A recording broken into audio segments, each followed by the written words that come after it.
चलिए स्टूडेंट्स, अब बारी आती है फ्यूचर टेंस की। जिस तरह हमने प्रेजेंट किया, पास्ट किया और उसमें पहला टेंस इनडेफिनेट था, उसी तरह भी फ्यूचर का जो पहला टेंस है वो इनडेफिनेट टेंस है, तो नाम हो गया फ्यूचर इनडेफिनेट टेंस। अब हम इतनी देर से टेंस पढ़ रहे हैं, समझ रहे हैं, सीख रहे हैं, तो मुझे नहीं लगता कि अब बार बार हम अफर्मेटिव, नेगेटिव, इंट्रोगेटिव और नेगेटिव इंट्रोगेटिव की बात करें, क्योंकि अब हमारे पास उससे ज़्यादा सीरियस बात है करने के लिए कि हम फ्यूचर को प्रेजेंट करते कैसे हैं।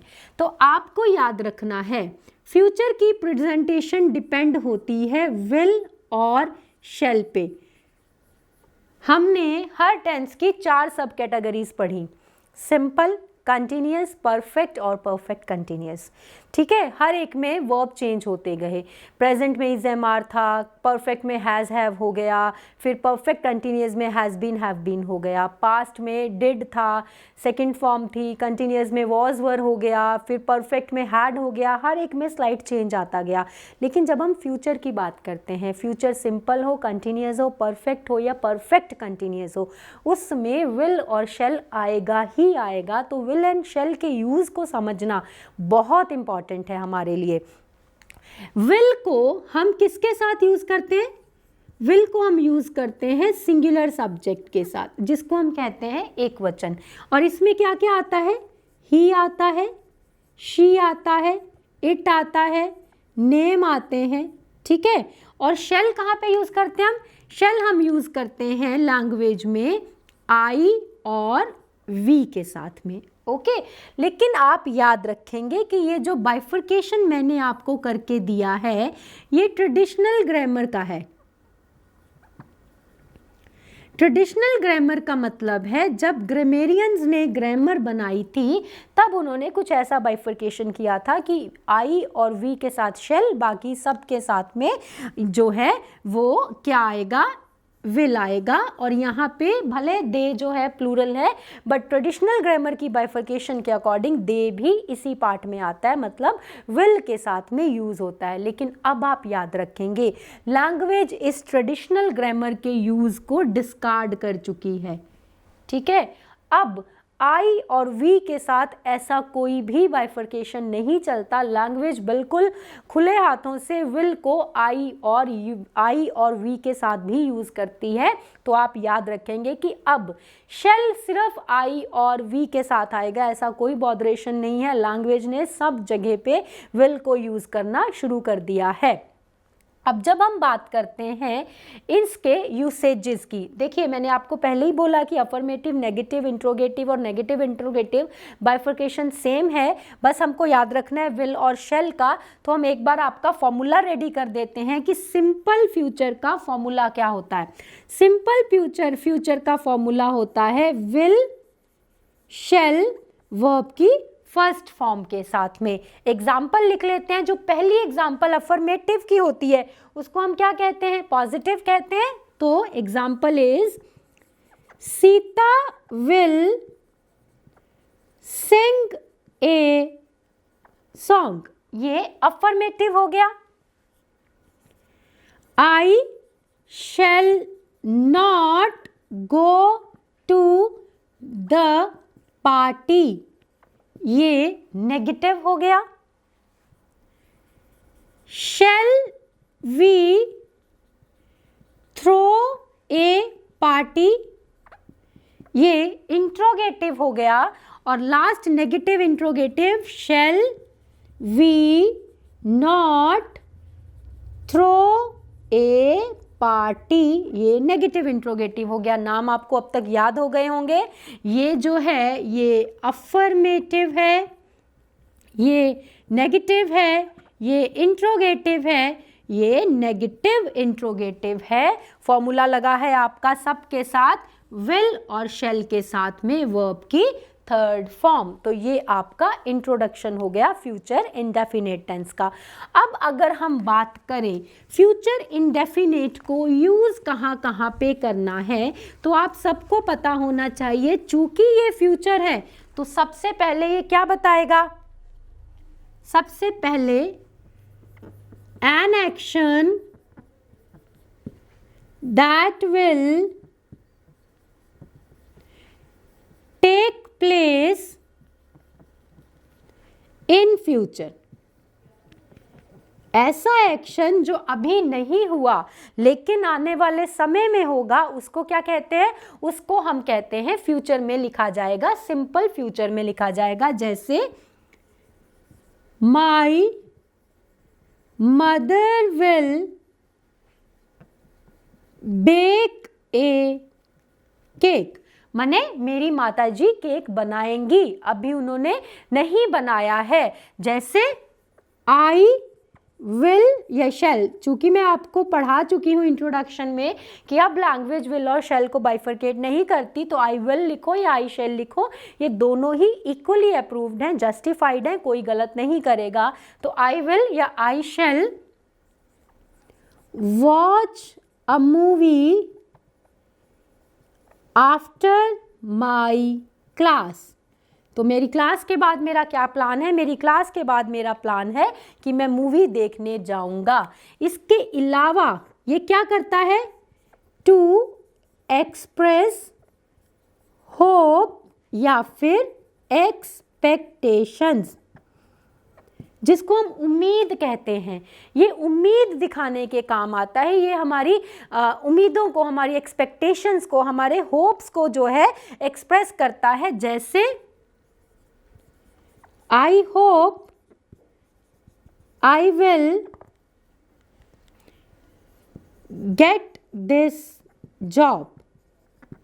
तो मैं चूंकि इंटरव्यू दे के आई हूँ, मुझे पता है कि मेरा इंटरव्यू कैसा गया होगा, तो मेरी उम्मीद क्या कहती है? मेरी उम्मीद कहती है कि मुझे ये जॉब जो है मिल जाएगी। इसके अलावा एक example, sun will bright. Sun will, यहाँ पे ब्राइट जो है रोशनी होती है, तो हम लिखते हैं सन विल शाइन ब्राइट।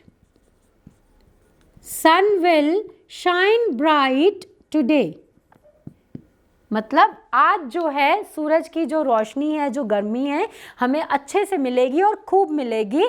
तो सन विल शाइन ब्राइट टुडे, ये मेरी उम्मीद है, क्योंकि सन मेरे अकॉर्डिंग तो चलेंगे नहीं।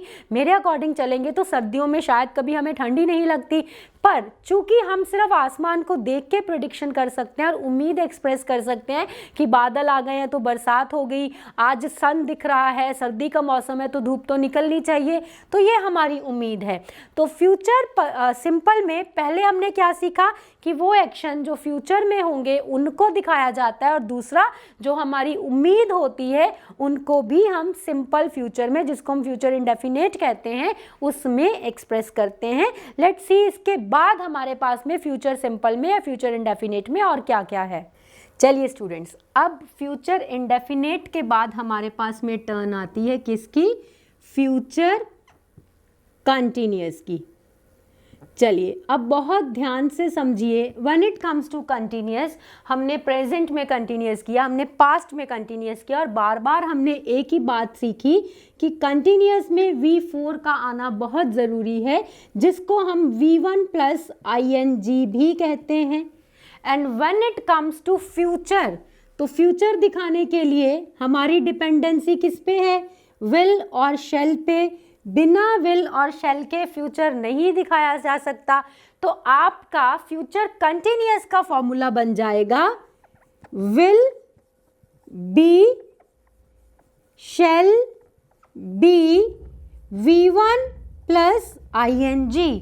अब हमारे पास में टेंसेस कितने होते हैं? बट ऑब्वियस 4 होते हैं, अभी तक आपको लर्न हो चुके होंगे। Affirmative first, negative second, interrogative third और नेगेटिव इंटेरोगेटिव फोर्थ। ओके, ये नेगेटिव है हमारा।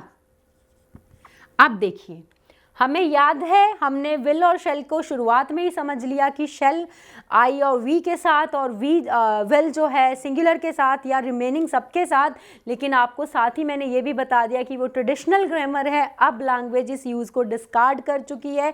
अब लैंग्वेज आई और शेल में विल और शेल में डिफ्रेंशिएट नहीं करती।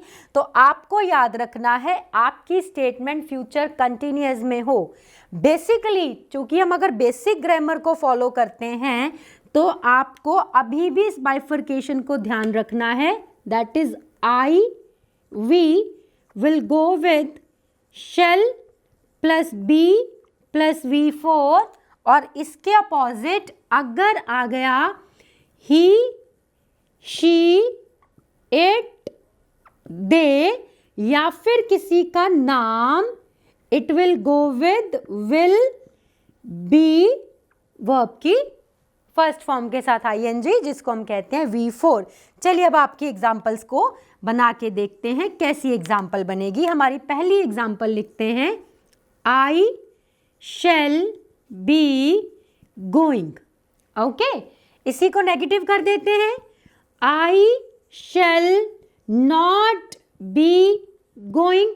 इसी को इंट्रोगेटिव करें तो इंट्रोगेटिव में हमने याद रखना है कि इंट्रोगेटिव में हमारा हेल्पिंग वर्ब बिगिनिंग में आता है। तो shall I be going question mark, और नेगेटिव करें तो इंट्रोगेटिव बिगिनिंग में shall I not be going, sign of question mark. Question mark is very much necessary क्योंकि बिना क्वेश्चन मार्क की पंचुएशन के हम नहीं इंडिकेशन दे पाएंगे that we are in interrogative phase. उसके बाद से अगर हमें विल बी का यूज करना है अफर्मेटिव स्टेटमेंट में, विल बी कैसे बनेगा? Mohan will be singing. Okay, negative Mohan will not be singing. अब देखो नेगेटिव के बाद टर्न आती है इंट्रोगेटिव की। Again I am repeating my thing कि इंट्रोगेटिव जो होता है वो स्टेटमेंट की बिगिनिंग में आता है। तो बिगिनिंग में ले लो इसको, will Mohan be singing question mark, और negative will Mohan not be singing, sign of question mark. तो हमें क्या याद रखना है? हमें याद रखना है विल और शेल फ्यूचर की नेसेसिटी होती हैं, V4 कंटिन्यूअस की नेसेसिटी है। विल और शेल में, विल और शेल और V4 में ब्रिज बनाने के लिए लैंग्वेज यूज कर रही है बी का, और ये आपके सामने आपकी सैंपल एग्जाम्पल पड़ी हैं कि आई और वी है तो शेल के साथ V4, आई और वी के अलावा कुछ भी है तो आपको विल के साथ में V4 लगाना है। इंट्रोगेटिव में आपको अपना हेल्पिंग वर्ब जिसे हम विल और शेल कहते हैं उसे सब्जेक्ट की बिगिनिंग में रखना है और सब्जेक्ट के बाद नॉट लगाना है, और आपका इंट्रोगेशन का साइन जो है मस्ट है। अब बारी आती है फ्यूचर कंटिन्यूअस के यूसेजेस की कि हम फ्यूचर कंटिन्यूअस को यूज़ कहाँ कहाँ पर कर सकते हैं, या हमारी लैंग्वेज हमें फ्यूचर कंटिन्यूअस को यूज़ करने के कौन कौन से एस्पेक्ट जो है देती है। तो सबसे पहले चूंकि ये कंटिन्यूअस है तो पहला पॉइंट क्लियर है हमारे पास में, action in progress in future. ऐसा एक्शन जो फ्यूचर में हो रहा होगा उसको कंटिन्यूअस में लिखा जाएगा, जैसे माई ब्रदर। अब ब्रदर के साथ विल बी लगेगा, माई brother will B preparing for his school. ठीक है, या फिर हम एक और लिख सकते हैं, my family will be going for a movie. तो ये फ्यूचर का कंटिन्यूएशन है। मैं सोच रही हूँ कि मेरा ब्रदर इस टाइम अपने स्कूल के लिए रेडी हो रहा होगा और मेरी फैमिली जो है मूवी जाने के लिए तैयारियां कर रही होगी। तो रहा है, रही है, ये कंटिन्यूअस के साइन होते हैं, पीछे होगी लग गया तो ये फ्यूचर हो गया। इसके अलावा स्टूडेंट्स ज़्यादा लेंदी नहीं है। अगर आपको सिंपल प्रेजेंट याद हो तो सिंपल प्रेजेंट में मैंने आपको एक पॉइंट बताया था कि जो प्लान्ड फ्यूचर होता है उसको हम सिंपल प्रेजेंट में लिख सकते हैं। Remember, planned future simple present में लिखा जा सकता है, बट असल में है तो वो फ्यूचर कंटिन्यूअस ही ना। प्लानिंग है तो हमने उसको लैंग्वेज के एक्सेप्शन को यूज़ किया और उसको सिंपल प्रेजेंट में लिख दिया, बट असल में वो पार्ट तो फ्यूचर का ही है। तो प्लान्ड फ्यूचर, जिस फ्यूचर को हम प्लान करके चलते हैं, वो किस में लिखा जाता है? फ्यूचर कंटिन्यूअस में लिखा जाता है। जैसे my brother will be landing in India on 21 June, कि मेरा भाई जो है 21 जून को जो है इंडिया आ रहा होगा। It means plan is fix. अगर कोई जन टिकट करा के आ रहा है तो बट ऑब्वियस हमें उसका अराइवल पता होता है कि वो कब आएगा, है ना। जैसे एक और लिख लो, we shall be celebrating independence day. कब सेलिब्रेट करते हैं? 15 अगस्त को, ऑन 15 अगस्त। प्लान्ड फ्यूचर है, हमें पता है कि 15 अगस्त को इंडिपेंडेंस डे आना ही आना है और मुझे छुट्टी मिलनी ही मिलनी है। तो फ्यूचर कंटिन्यूअस के दो ही पॉइंट है, action in progress but in future पहला, और प्लान्ड फ्यूचर जो आप फ्यूचर प्लान करके चलते हो कि मैं इस दिन ये कर रहा हूँगा, उसको भी फ्यूचर कंटिन्यूअस में लिखा जाता है। इसके बाद से let's talk about future perfect. चलिए स्टूडेंट्स, अब नेक्स्ट हमारे पास में टर्न आता है फ्यूचर परफेक्ट का। देखिए, फ्यूचर सबसे ज़्यादा आसान टेंस है। अगर आप याद रखेंगे मेरी एक छोटी सी बात, और वो छोटी सी बात ये है कि फ्यूचर को दिखाने के लिए आपको हर बार विल और शैल को यूज़ करना ही पड़ेगा। और विल और शैल के बाद यहाँ पे जिस भी टेंस का नाम आएगा उसी टेंस के फंडामेंटल्स लगाते जाइए। जैसे परफेक्ट का फंडामेंटल्स जब भी हम बोलते हैं, फंडामेंटल का मतलब होता है शुरुआत, और समय की शुरुआत वर्तमान से होती है। हम कहते हैं ना, जो चला गया उसे जाने दो, लेट इट बी रेस्ट, मतलब आपका जो पास्ट है, let it be rest it in peace, तो वो चला गया। जो हम अब कहते हैं, जो इसको हम फंडामेंटल कहते हैं, जिसको हम शुरुआत कहते हैं, वो प्रेजेंट होता है। और प्रेजेंट में हमारे पास परफेक्ट में क्या आता है? हैव और वर्ब की थर्ड फॉर्म। अब इन दोनों को आपस में जोड़ दीजिए तो आपका फ्यूचर परफेक्ट का फॉर्मूला रेडी हो जाएगा, और फॉर्मूला बनेगा will have, shall have plus third form of verb. वही विल जो है हमारा सिंगुलर के साथ, और शैल जो है आई और वी के साथ। चलिए अब एग्जाम्पल जरा बना के देखते हैं। अफर्मेटिव माने पॉजिटिव। अफर्मेटिव की एग्जाम्पल चलानी हो तो हमारी एग्जाम्पल क्या बनेगी? हमारी एग्जाम्पल बनेगी Ram will have done his work. ठीक है, उसके बाद से नंबर 2 क्या होता है हमारा? नंबर 2 होता है हमारे पास में नेगेटिव। इसको नेगेटिव करें तो क्या होगा? राम की जगह राम ही रहेगा, लेकिन विल और हैव के बीच में नॉट लग जाएगा, क्योंकि हमें नेगेटिव दिखाना है, और नेगेटिव दिखाने के लिए नो, नॉट या नेवर में से किसी का होना ज़रूरी है।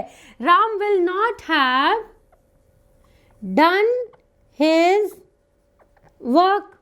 ठीक है, तीसरा नंबर किसका आता है?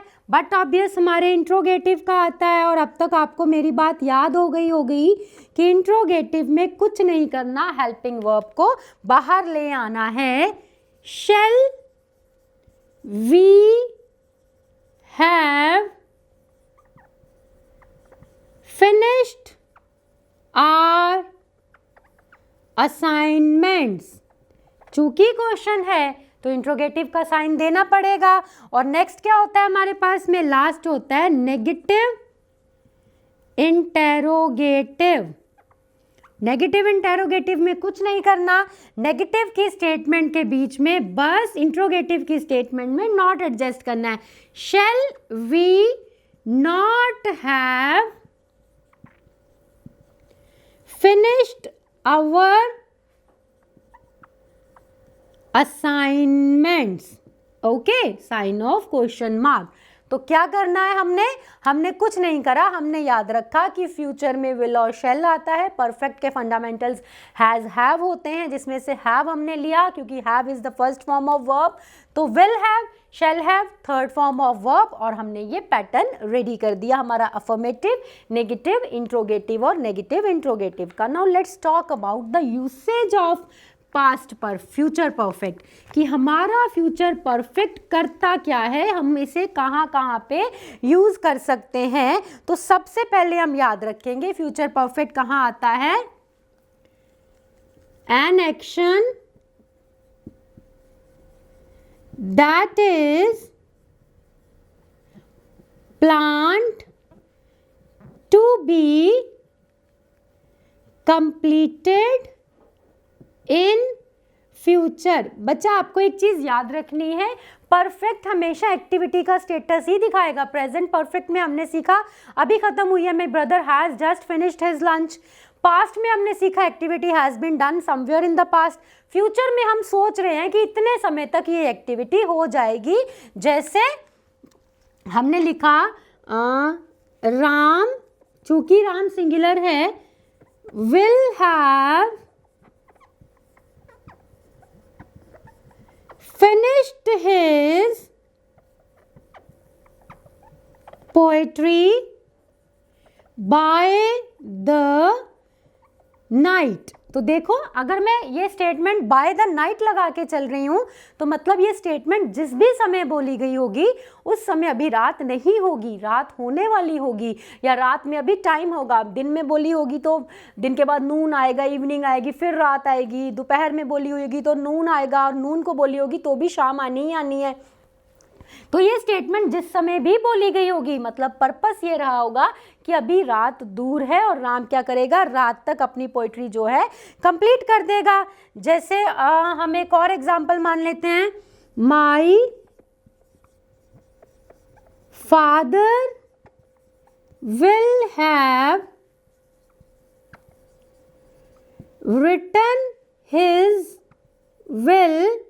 विल का मतलब यहाँ पे क्या है, यहाँ पे विल का मतलब है वसीयत। My father will have written his will by next year, मतलब मेरे पिताजी जो हैं अगले साल तक अपनी विल जो है लिख लेंगे। तो पहला पॉइंट हमने क्या सीखा, ऐसा एक्शन जिसको प्लान करते हैं कि ये फ्यूचर में हो जाएगा उसको हम फ्यूचर परफेक्ट में लिखते हैं। ये आपका फ्यूचर का पहला पॉइंट था। और दूसरा फ्यूचर का पॉइंट कौन सा है, past as seen from future.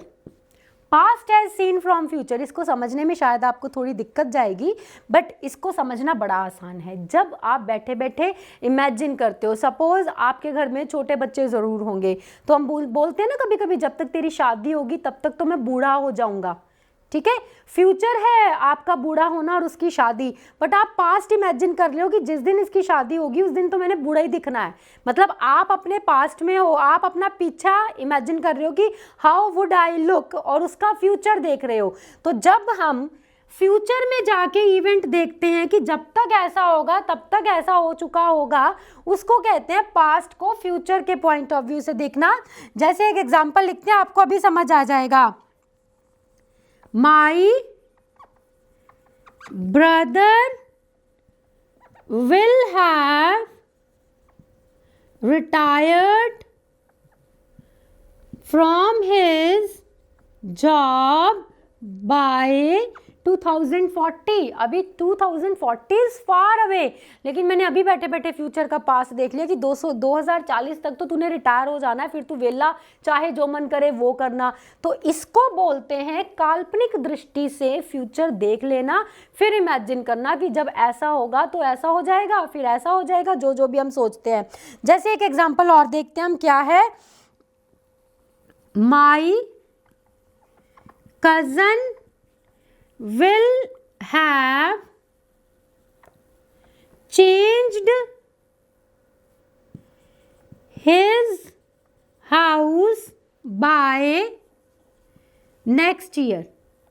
तो सपोज मेरी कज़न कंप्लेन कर रही है कि मेरा जो घर है बड़ा पुराना हो गया है यार, इसमें ये प्रॉब्लम है, ये प्रॉब्लम है। तो हम क्या कहते हैं, 1 साल की तो बात है, सब्र कर ले, अगले साल तक तो तूने घर चेंज ही कर लेना है। फिर उसको नए घर के ड्रीम दिखाने लगते हैं। तो इसको बोलते हैं past as seen from future. Okay, तो फ्यूचर परफेक्ट के 2 ही काम होते हैं। पहला काम जब आप इमेजिन करते हो कि ये काम इतने समय तक हो जाएगा, और दूसरा जब आप ये देखते हो कि जब आप प्रिडिक्ट करते हो कि इस समय तक ये काम हो जाएगा और ये इसके कॉन्सिक्वेंसेज निकलेंगे। इसके कॉन्सिक्वेंसेज नहीं होते, इसमें आपके पास कॉन्सिक्वेंसेज होते हैं। This is all about future perfect. Now let's move to our last tense, that is future perfect continuous.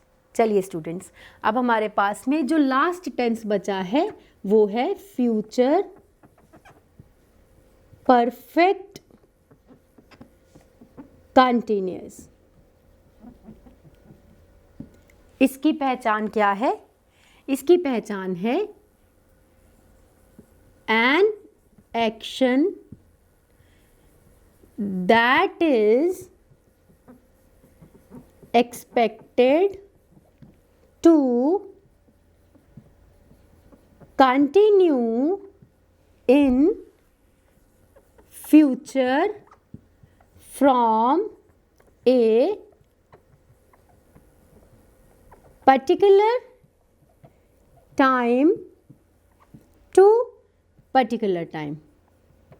मतलब यहाँ पे क्या होगा, एक्शन आप शुरू तो करोगे, आप एक्शन शुरू करोगे और एक्शन कंटिन्यूटी में जाएगा भी, बट ख़त्म नहीं होगा, थोड़ा एक्सटेंड होगा, थोड़ा खिंचेगा। क्योंकि आपको पता है परफेक्ट कंटिन्यूअस में हम यही पढ़ते हैं कि action is started somewhere from some particular point of time, और वो वहाँ पे ख़त्म नहीं हुआ, वो आगे खिंचा। इसीलिए आपको पहचान याद करवाई थी हमने। इसमें हमने लैंग्वेज का स्ट्रक्चर, सेंटेंस का स्ट्रक्चर लिखा था, that is subject plus helping verb plus main verb plus object. ये जो स्ट्रक्चर मैंने हेल्पिंग वर्ब और मेन वर्ब वाला लिखा है, ये मैंने आपको इंट्रोडक्शन में भी सिखाया है, और ये मैंने जितनी बार अभी तक परफेक्ट पढ़ा है हमने प्रेजेंट में और पास्ट में तब भी बताया है। और हमने ये भी समझा है कि हम जज कहाँ से करेंगे, that we are not talking about continuous और perfect, rather we are talking about perfect continuous. तो मैंने बताया था उसके लिए you need not to worry, language आपको सपोर्ट देगी टाइम के फॉर्मेट में, और टाइम सिंस या फॉर होगा। चलो अब इस फॉर्मूला को फिल कर देते हैं। सब्जेक्ट की जगह पे सब्जेक्ट ही रहेगा, हेल्पिंग वर्ब की जगह पे आ जाएगा विल हैव या फिर शैल हैव, साथ में वही हमारी बीन, क्योंकि बीन वर्ब की फर्स्ट फॉर्म होती है। मेन वर्ब की जगह पे क्या आ जाएगा, V4, जिसको हम कहते हैं V1 के साथ में ING का होना। फिर आ जाएगा ऑब्जेक्ट, और टाइम के लिए हमने अच्छा खासा डिस्कशन किया था जब हमने समझा था कि अगर आपका टाइम एक्यूरेट है, जिसको आप कैलेंडर से या वॉच से कंफर्म कर सकते हैं, वो सेंस होता है। लेकिन अगर आपका टाइम इरेगुलर है, जिसकी कंटिन्यूटी एक्यूरेसी पे डाउट है, उसको फोर से कहा जाता है। जैसे example, My sister will have been waiting for her husband for a few days। तो मेरी सिस्टर क्या कर रही है, कुछ दिनों से अपने हस्बैंड का वेट कर रही है. Now why I put for here, why not since, because time is not confirmed. Few days means कुछ दिन. अब how many days I don't know, and from where to I start these days counting, that I don't know, तो इसीलिए लगा for. जैसे एक example और लिख लो, डॉक्टर